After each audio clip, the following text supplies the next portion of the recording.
Hola, ¿qué tal amigos de Mundo Ejecutivo? Mi nombre es Matías Morales y los voy a estar acompañando para hacer un recorrido internacional con lo más relevante de lo que ha sucedido en el mundo durante la semana.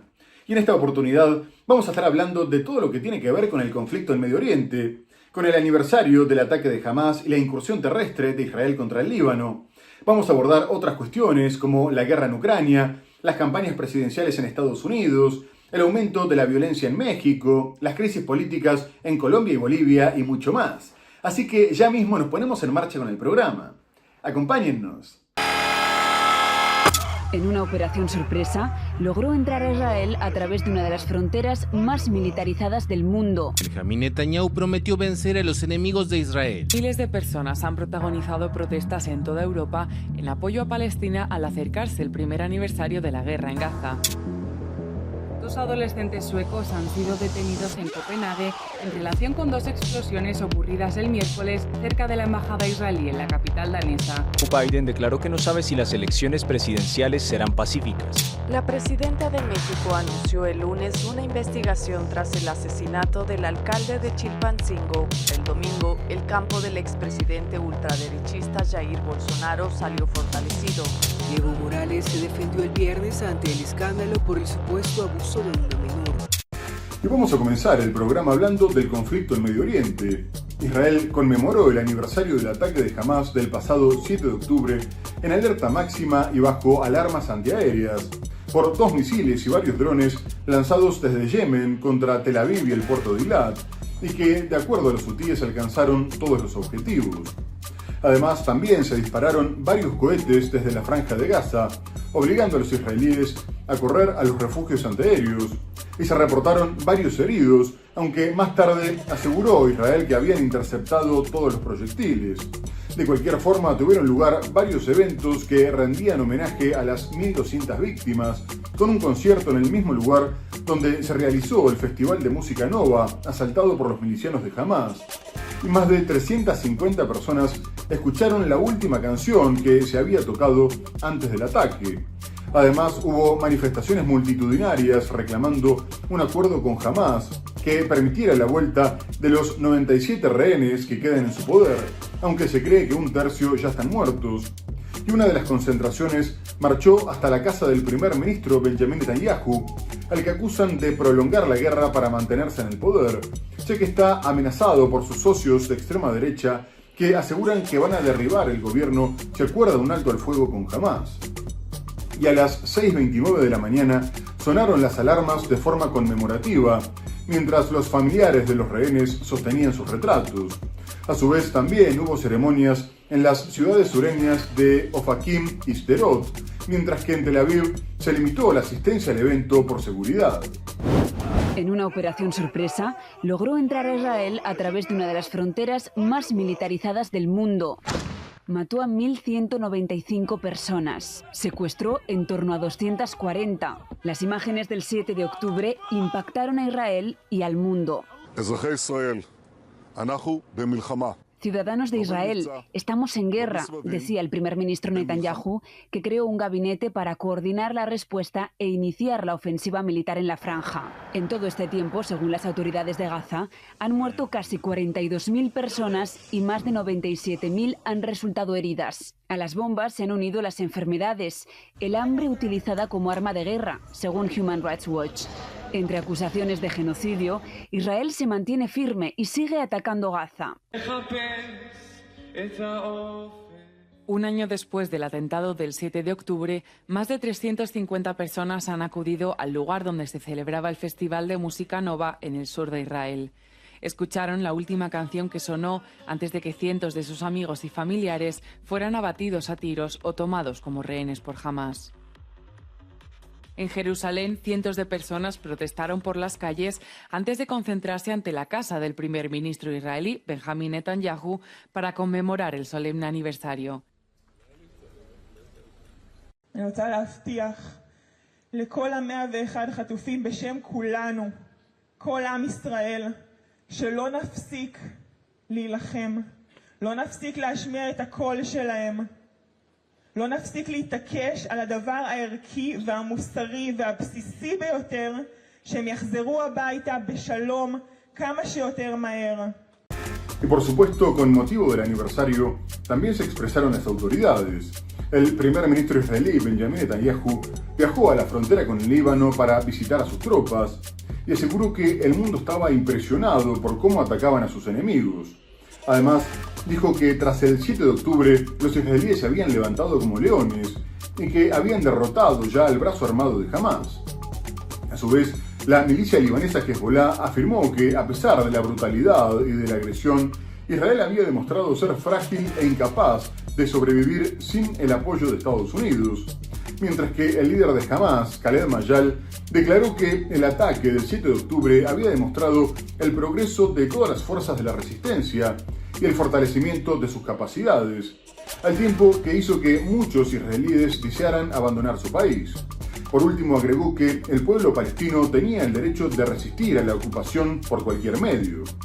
A su vez, el vocero de la organización informó que se estaban preparando para una larga guerra de desgaste, desmintiendo a Netanyahu cuando afirmaba que habían derrotado a su brazo armado.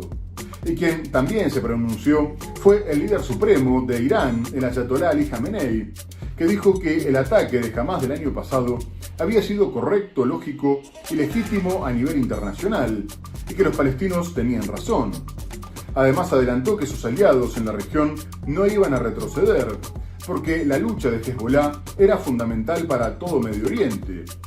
Asimismo, sostuvo que el reciente ataque contra Israel, en el que dispararon casi 200 misiles balísticos, había sido la menor de las represalias por los crímenes horrorosos del régimen sionista, y aseguró que a Israel no le quedaba mucho tiempo. Benjamin Netanyahu prometió vencer a los enemigos de Israel.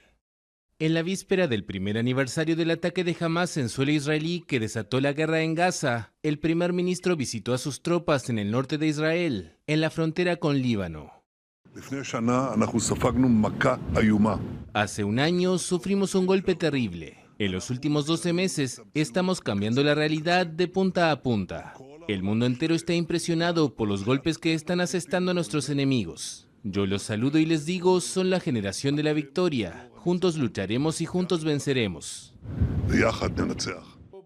Hamas, que gobierna Gaza desde 2007, elogió por su parte el ataque del 7 de octubre, definiéndolo como glorioso, y reconoció la resistencia, sangre y firmeza del pueblo palestino. Han resistido a todos los intentos de desplazamiento y desarraigo, firmes en su tierra y su patria, a pesar de los tipos de tortura y terrorismo que han soportado y del horrible genocidio y la masacre diaria. El guía supremo de Irán defendió el ataque con misiles de su país contra Israel. El ayatolá Ali Khamenei dio un inusual sermón con motivo de la oración del viernes en Teherán, días antes del primer aniversario de la guerra en Gaza. El asalto a Al-Aqsa que tuvo lugar el año pasado por estas fechas fue una medida correcta, lógica y legítima a nivel internacional, y los palestinos tenían razón. El guía supremo prometió que sus aliados en la región seguirán luchando pese a los asesinatos de los líderes de Hamas y Hezbollah, y aseguró que a Israel no le queda mucho tiempo. Mientras tanto, la presión sobre Israel para que acepte un alto al fuego con Gaza aumenta en todo el mundo con protestas pro-palestinas que denuncian un año de genocidio. En España, miles de personas se concentraron en ciudades como Madrid, Barcelona, Valencia o Cádiz, reclamándole al gobierno de Pedro Sánchez que rompiera relaciones diplomáticas, institucionales, económicas, deportivas y culturales, y que siguiera el ejemplo del presidente francés Emmanuel Macron y pusiera fin a la venta de armas a Israel. Poco antes, Macron había comunicado la suspensión del comercio de armas para que no fueran utilizadas en Gaza. Además dijo que esto ayudaría a un alto al fuego y que la prioridad era evitar una escalada, porque el Líbano no podía convertirse en otra Gaza. Unas palabras que fueron respaldadas por Egipto y Jordania, así como también por el alto representante de la Unión Europea para la Política Exterior, Josep Borrell, mientras que el primer ministro israelí, Benjamin Netanyahu, criticó su postura en un momento en el que luchaban en 7 frentes y agregó que ganarían con o sin su ayuda. Su anuncio tuvo lugar en medio de manifestaciones en varias ciudades de Francia, como París, Lyon, Toulouse y Burdeos. A su vez, las protestas en Roma terminaron en disturbios, ya que la policía había prohibido la concentración por motivos de seguridad. En Londres fueron arrestadas 17 personas, y otros países del continente también mostraron su disconformidad, como Irlanda, Grecia, Dinamarca y Suiza. Además, hubo manifestaciones en Sudáfrica, Nueva Zelanda, Australia, Tailandia y Filipinas. En Estados Unidos también se concentraron en Washington o Nueva York. Y en América Latina se destacaron las protestas en Chile, que tiene la mayor cantidad de palestinos fuera de Medio Oriente, mientras que en Venezuela se marchó hasta la sede de Naciones Unidas, reclamando el fin del genocidio. Miles de personas han protagonizado protestas en toda Europa en apoyo a Palestina al acercarse el primer aniversario de la guerra en Gaza. En Roma hubo protestas pacíficas hasta que un grupo más pequeño intentó llevar la concentración hacia el centro de la ciudad, a pesar de la prohibición de las autoridades locales. Esto provocó enfrentamientos entre la policía y algunos manifestantes. En Londres, miles de personas marcharon hacia Downing Street en medio de una fuerte presencia policial. Según la Policía Metropolitana, al menos 17 personas fueron detenidas después de que se produjeran enfrentamientos entre grupos de protesta opuestos. También estaban previstas concentraciones en otros países europeos como Grecia, Dinamarca y Suiza. En América, cerca de 1.000 miembros de la comunidad palestina en Chile, que tiene la mayor diáspora de ese país fuera de Oriente Medio, marcharon en Santiago. En Caracas, cientos de manifestantes protestaron frente a la sede de las Naciones Unidas, donde entregaron una petición a la ONU pidiendo el fin de lo que califican de genocidio de los palestinos. En una entrevista, Macron dijo que Francia ya no estaba enviando armas a Israel, poniendo a su país en desacuerdo con Estados Unidos, que da a Israel miles de millones en ayuda militar cada año. El presidente francés Emmanuel Macron ha declarado que 88 países francófonos han pedido un alto al fuego inmediato en el Líbano. En su intervención en la 19ª Cumbre Francófona de París, Macron también dijo que el grupo habría aprobado la creación de una cumbre internacional para apoyar al Líbano, que se celebrará a finales de este mes. Pero el primer ministro israelí Benjamin Netanyahu criticó los comentarios de Macron, especialmente su sugerencia de que Francia podría suspender la venta de armas a Israel. Dijo que su país estaba luchando una guerra en 7 frentes para proteger la civilización. Y mientras tanto, Israel intensificó sus ofensivas contra el Líbano, enviando la 4ª división para dar comienzo a los ataques contra el suroeste, aunque esta última se desplegó como reserva. Las autoridades hebreas habían asegurado que la invasión sería limitada, pero ya tienen más de 15.000 tropas en el territorio de su vecino. No obstante, Hezbollah asegura que ya repelió varias ofensivas con emboscadas e impactos confirmados de artillería, y su vicesecretario general, Naim Qassem, afirmó que Israel no había logrado avances importantes. Y las respuestas de la organización también incluyeron el disparo de más de un centenar de cohetes en solo una hora, sobre todo contra Haifa y Galilea. Y aunque la mayoría fueron interceptados, fue sin duda una demostración de fuerza. De cualquier forma, Israel continuó con bombardeos masivos contra Beirut, apuntando entre otros objetivos contra un campo de refugiados, la mezquita de un hospital y el cuartel general de la inteligencia de Hezbollah, y dejando más de 2.000 muertos desde el comienzo de los enfrentamientos, entre los que podría estar el sucesor del líder asesinado Hassan Nasrallah, ya que el ministro de Defensa israelí, Yoav Gallant, dijo que probablemente habían podido matar a Hashem Safieddine, lo que dejaría a Hezbollah sin nadie que tomara las decisiones. Y posteriormente Netanyahu confirmó la muerte de Safieddine.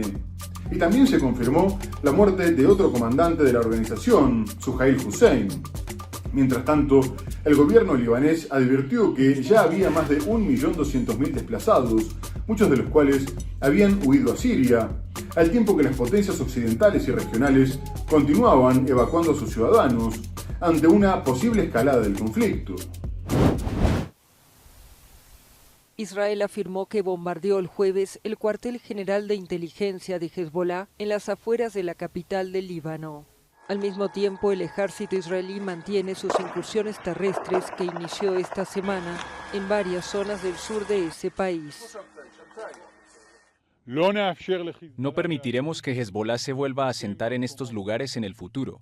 Los duros golpes contra Hezbollah en todas estas áreas, en Beirut, en el valle de Bekaa, en el sur del Líbano, van a continuar. Según las autoridades libanesas, la campaña de intensos bombardeos contra la organización pro-iraní ha dejado más de 1000 muertos en todo el país.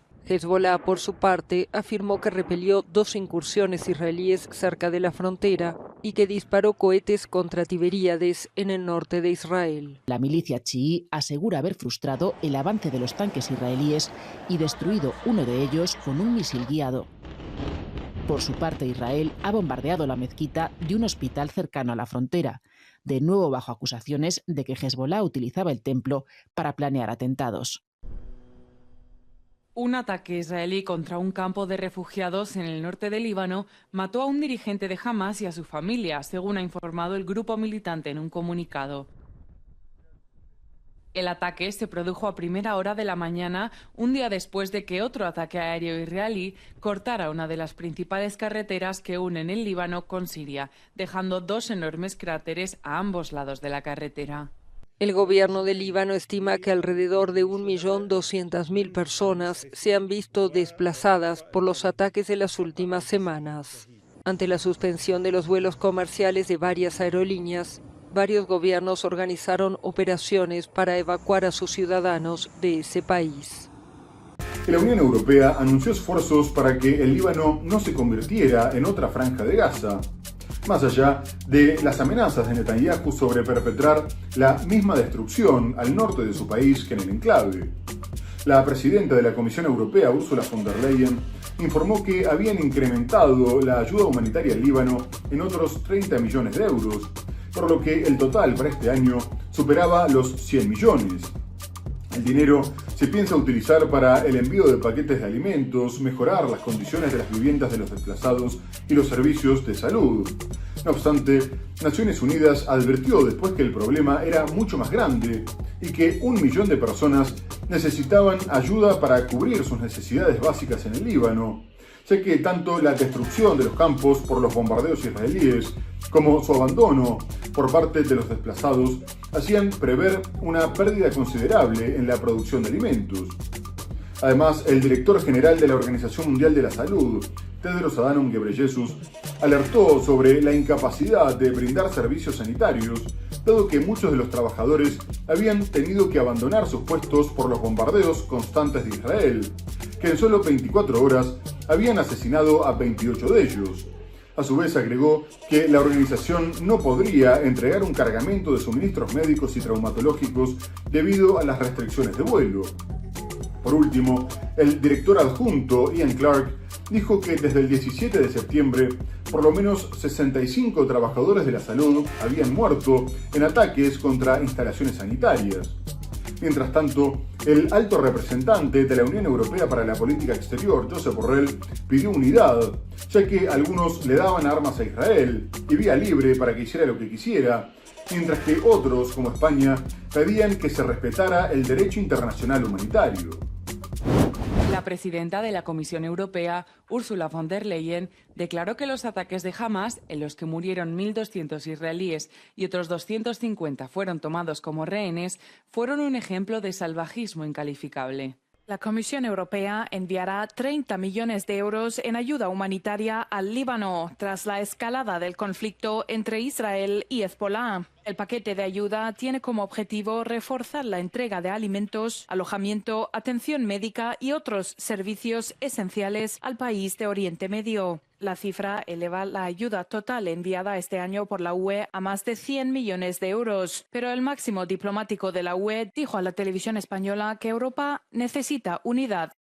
En cambio, frente a la guerra en Oriente Medio, pues hay países que por razones históricas fáciles de entender están dispuestos a conceder a Israel no solo armas, sino una permisividad en sus acciones de defensa o de ataque, y otros, en cambio, es el caso de España, que demuestran un mayor esfuerzo para el respeto del derecho internacional humanitario, mayor preocupación por las consecuencias de la guerra, mayor apoyo a los palestinos. La Organización Mundial de la Salud ha advertido sobre las difíciles condiciones en las que están trabajando sus equipos. In Lebanon alone, 28 health workers have been killed in the last 24 hours. Many health workers are not reporting to duty as they fled the areas where they work due to bombardments. This is severely limiting the provision of mass trauma management and continuity of health services. Y ahora quisiera dejar de lado el conflicto en Medio Oriente para hablar de la guerra en Ucrania. El frente se encuentra muy activo en casi todos los puntos de contacto, dado que Rusia aumenta sus ofensivas antes de la llegada de la temporada de lluvias, que dificulta el avance de los blindados y las operaciones a gran escala. En la región rusa de Kursk, Ucrania consiguió adelantar algunas posiciones sin demasiada importancia, ya que no los acercan a su objetivo de llegar a la central nuclear de Kurchatov, mientras que Rusia los alejó todavía más de la ciudad de Glushkovo, que estaban intentando alcanzar para rodear a las tropas rusas que llevaban a cabo la contraofensiva. En Kharkov, los rusos retomaron en Vovchansk algunas posiciones que habían perdido en las semanas previas, pero es en Donetsk donde se producen la mayoría de sus ganancias territoriales, tomando Grodivka en dirección a Pokrovsk, intentando meter a la localidad de Girnik en un gran cerco, avanzando dentro de la ciudad de Toretsk, que después de Pokrovsk es el principal objetivo en el corto plazo, y avanzando en la zona de Bugledar, que representa la captura rusa más importante de los últimos meses. No obstante, lo más destacado de la semana fue un avance en la región sureña de Zaporilla, ya que atacó a través de un puente y ocupó un sector que hace tiempo que no se movía, lo que fue interpretado como el comienzo de una ofensiva a gran escala. Asimismo, los bombardeos a ambos lados continuaron, y mientras Ucrania apuntó contra depósitos de armas y combustible, Rusia destruyó un barco que descargaba armas de la OTAN en el puerto de Odessa, aunque en un primer momento Ucrania había denunciado que se trataba de una embarcación civil. Revisión de daños y barrido de escombros ha sido la tarea este viernes en dos ciudades del este de Ucrania golpeadas por repetidos bombardeos rusos. Entre ellas se encuentra la comunidad de Pokrovsk en la región de Donetsk. Estos ataques en el este de Ucrania son parte de los avances de Rusia en la región de Donetsk. Esta es una de las 4 regiones ucranianas que Moscú se anexionó ilegalmente tras invadir el país vecino en 2022. With a population of over 30,000 before the full-scale invasion, Toretsk has been largely destroyed and devastated, with most of the buildings shattered, and only about 1,600 people staying in town after numerous evacuations. If Russian forces manage to capture the town, it would help Moscow obstruct key Ukrainian logistics routes connecting the operational rear and the combat zone. Now, the situation has also gotten increasingly difficult in eastern Ukraine, the primary target of Russia's invasion, since the capture of Vuhledar, which happened less than a week ago. El Ministerio de Defensa de Rusia confirmó el ataque con un sistema de misiles Iskander-M del lugar de descarga de un buque portacontenedores con municiones en un puerto ucraniano. El barco fue alcanzado en el puerto de Yuzhny, en la provincia ucraniana de Odessa, mientras estaban descargando municiones enviadas por la OTAN para ser utilizada contra territorio ruso.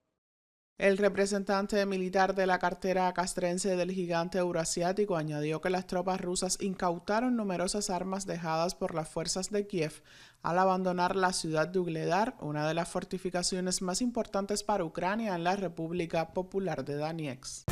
Y mientras tanto Ucrania retomó los atentados, y su agencia de inteligencia militar reivindicó el asesinato del jefe de la seguridad de la central nuclear de Zaporilla, Andrei Korotký, a quien consideraba como un criminal de guerra que había colaborado con Moscú de forma voluntaria.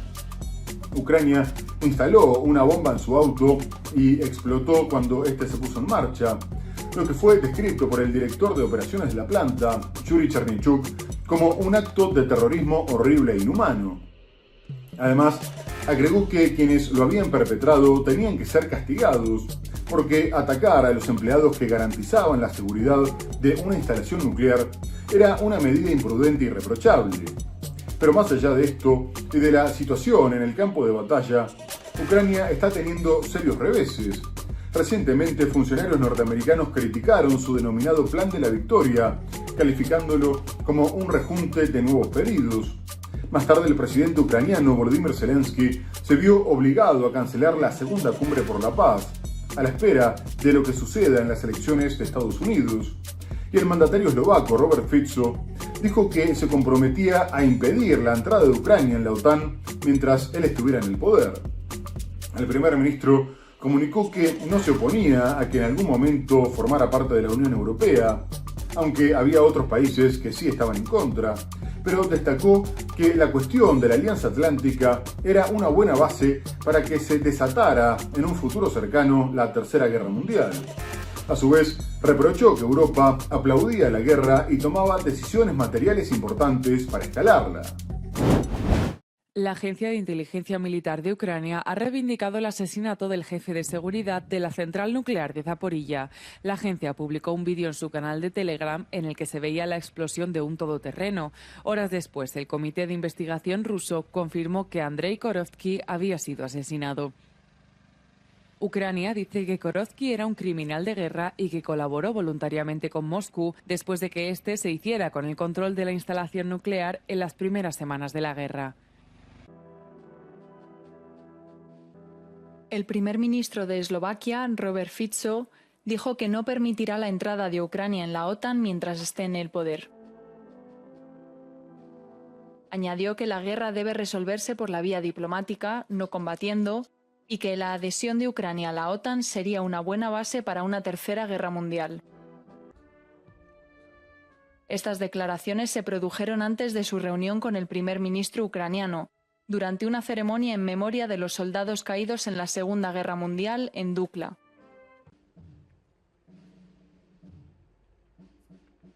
A my sme sem predsa neprišli oslavovať na Duklu ani vojnu, ani utrpenie, ani smrť.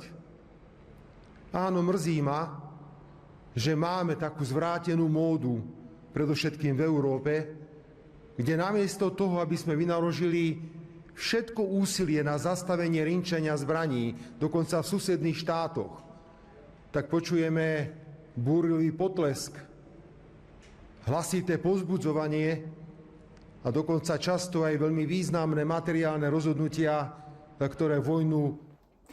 Muy bien, amigos, tenemos que hacer una breve pausa comercial. No se vayan, enseguida volvemos por Mundo Ejecutivo.